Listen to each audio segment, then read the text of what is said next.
জয় মা কালী। আজকে আমাদের মায়ের মন্দিরে কালী পুজো আছে। কেননা আজ অমাবস্যা, তাই আমরা সবাই এসেছি মার দর্শন করতে। আর এখানে দেখো সবাই সবাইকে সিঁদুর লাগাচ্ছে, মায়ের আশীর্বাদে দেওয়া সিঁদুর যত সদব আছে সবাইকে কপালে লাগাইতে হয়। আমিও লাগাইছি, দেখতেই পারছো। আর আমার কথাতে একটু ইগনোর করো, কেননা আমি বাংলা বলতে বলতে মাঝে মাঝে আমি আটকে যাই। আর এই যে দেখো আনশিকা বর্মার কোলে বসে আছে। আর এদিকে প্রায় ভালোই মানুষ হয়েছে, কেননা বৃষ্টি ছিল সেদিন। আর এই যে আমাদের ভোলে বাবা হর হর মহাদেব, দেবাদিদেব মহাদেব। আর মহাদেবের ছোট ছেলে এই যে দেখো গণেশজি। তো আমাদের মন্দিরটা তুমি দেখতেই পাচ্ছ, খুব সুন্দর একটা মন্দির, ভীষণ। আমার বাড়ির একদম কাছে, আমি জানলা থেকে সব দেখা যায় আমার মন্দির।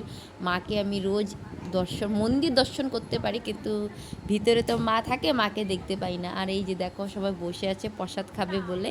প্রায় পূজা শেষ, সমাপ্ত।